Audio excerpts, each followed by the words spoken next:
getting back to where we stand right now, and that is basically Judge Rumsey, Julia Kraft, and Newt Frazier were responsible for your son, your parental rights being taken away as far as residential custody. Now, when that happened, how often did you see your son? Well, they put him in a Muvane school, so I could only see him, I think it was every other weekend, and then I think on Wednesday evenings. Okay. And then he's there for basically just a few months before the parking lot incident. Is that correct? No, he went in October. It was October 2007, and he stayed. The parking lot incident happened in June the 5th, 2009. Okay, and then 3 months after that is when your son was arrested after he was beaten by his father. That is correct. Okay. Now, by this time,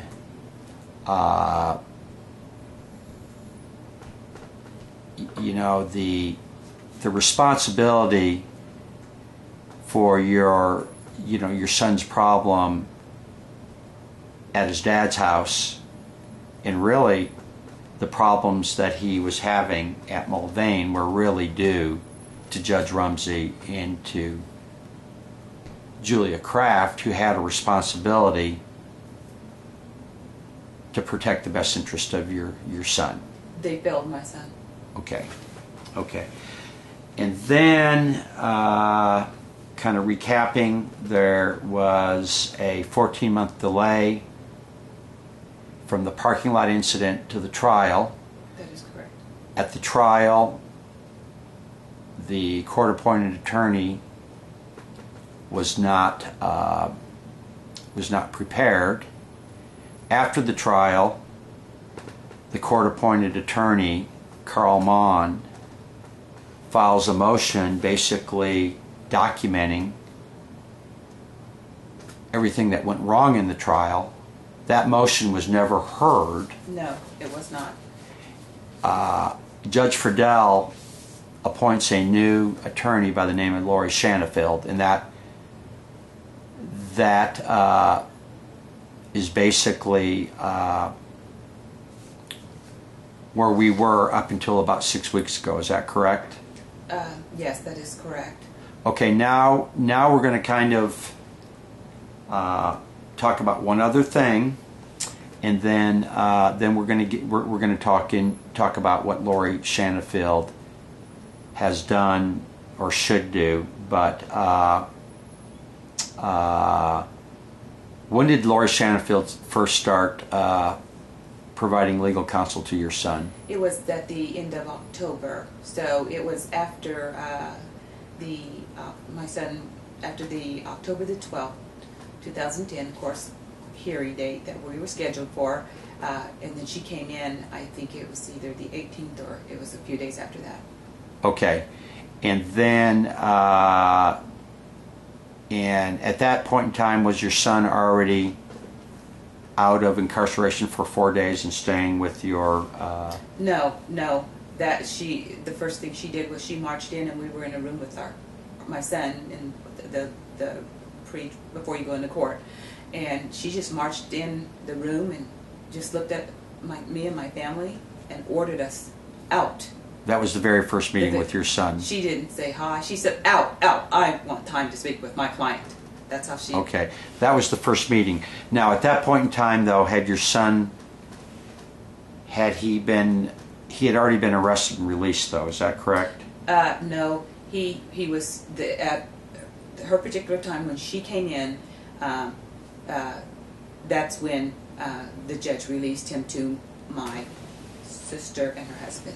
Okay, all right, so that was simultaneously with her entering the case? Yes. Now, did you have any conversations with Lori Shanafield about Carl Mon's motion? Was she aware of it? Did you ever talk about it? The only thing she asked us about Carl Mon was why did we let him go or terminate him, as my son's counsel. She just wanted to know the details of that. Okay, and did you tell her? Yes, we did. Okay, and did you tell her that you wanted to file an appeal? Yes. And what was her response? Well, I let her know that, and she was well aware that I had already filed an appeal, because in Judge Flagel's courtroom, he had counseled me about filing the appeal. He said that he wasn't going to accept my appeal. Okay, so I'm kind of curious about you filing the pro se appeal. Did you file the pro se appeal before you even found out who the next court-appointed attorney is? Well, legally, I knew that we could not enter pro se until we terminated Mr. Mon. So Right. we wrote him a letter, and I hand-delivered it to his office. And we also had talked with him after the court date, but I put it in writing and delivered it to him. And then I knew, according to the laws, that should have been enough, that then we could go ahead and file into a pro se motion, at least until maybe we could find counsel that we felt would represent my son. Okay, so you were really trying to stop the process by getting an appeal filed up in Topeka so that Judge Flagel could not sentence your son or could not do something that would make it more difficult to undo after the fact. Yes, and we knew that there was time limits, such as 10 days after hearing and things. There were time limits to different type of motions, but no one was sharing that information with us. So we had to move and move fast. Okay, now you don't know the exact date when Lori Shanafield entered the case. Could she have entered the case on September 24th? Was there ever any kind of... No, she did not enter that case until it was after the October the 12th, 2010. And how do you know that? Because I was there at the courtroom. I was there. I was present at court. When that was the first time she appeared at court, but could she had... Do you think it's possible that she entered the case earlier and you didn't know about it? Well, Carl Mong was at the court October the 12th. Okay. And they talked about, Judge Flagel let us know that he wasn't going to accept the pro se and that he would be appointing my son another attorney. Okay. So at that point in time, you on the record told Judge Flagel that you were not happy with Carl Mong, that you wanted to file an appeal to protect your son's rights, and he told you, I'm not going to let you do that. It's in the best interest of your son for him to have an attorney by the name of Laura Shanafield. And then Miss Shanafield never filed an appeal. Miss Shanafield never followed up on the motion for a new trial that Carl Mon had filed. Well, you're saying it a lot more politely than the way he told us that he was not going to accept the pro se. And when I told him about the appeal, he said he was not going to accept it. And I told him that we had filed it in Topeka and they had already accepted it. And his exact words to me was he was going to do something about that. Now, did Judge Flagel ever threaten to throw you in jail? Yes, he did. And what did he say to you? Because if I would continue to file motions, that he was going to. He said he was going to turn me into. Yeah, he did, and turn me into the district attorney. Okay, for practicing law without a license? Yes, for practicing law. That's exactly what he said. Okay. Do you think Judge Flagel was trying to intimidate you? I felt like he's bullying me. Okay. Now, when Lori Shanafield came along, did you have any conversations with Lori Shanafield and your son at the same time, the three of you? When she came along could you ask that question one more time? Okay. Do you remember Laura Shanafield even allowing you in a meeting with her and your son? The only time that happened was when she asked us it was on November the 7th. She asked us to bring him to her appointment, to have an appointment with her on November the 17th.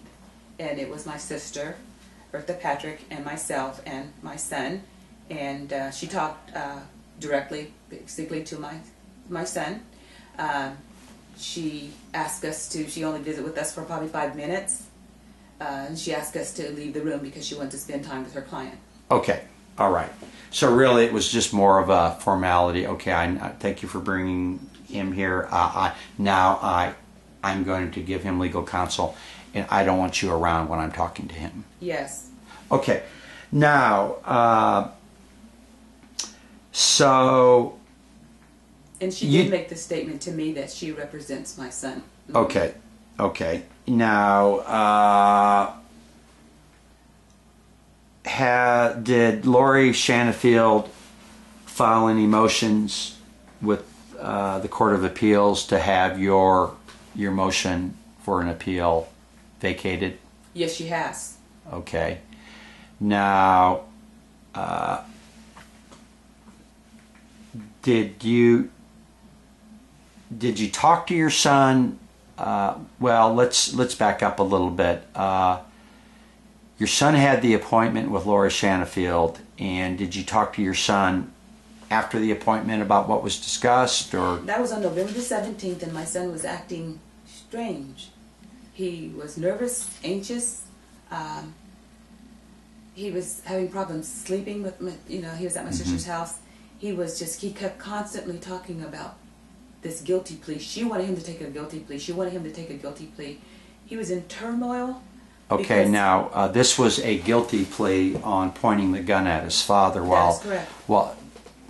Which allegedly happened at the same time that your son had been beaten. That's correct. Okay, and just for the record, the only witness to this alleged assault was your ex-husband, who had beaten your son, and basically said that the only witness to this alleged assault was your ex-husband, who had beaten your son, and basically said that your son had pointed a gun at him. And then my sister and I, we were listening on the phone. Okay. Yeah, we were listening. We were. Okay, but you would, yeah, okay. Every time we would call our son, we heard it. Right, okay. All right, so Lori Shanafield is trying to get your son to plead guilty to this assault of pointing the gun at his father, which, did your son ever deny doing it? Yeah, even in the police reports to the detective, he let the detective know he had not done that. The detective, Timothy Myers, was really trying to trick my son into admitting that he did something he didn't say. And it bothered me when there were so many inaudibles, right. Very important points. But my son was letting him know he had no way in any form would hurt his father. And of course the detective kept trying to force him to say he had. Right. Now, and just to kind of repeat, this alleged assault of pointing a gun at his father happened 3.5 months after the parking lot incident, which really appears at this point in time to be a bogus felony. Right. Okay. And it was the father who took the son to the detective also for an interview. Okay. Now, let's kind of get back to Lori Shanafield. You mentioned that your son was upset. Yes. He was traumatized. Living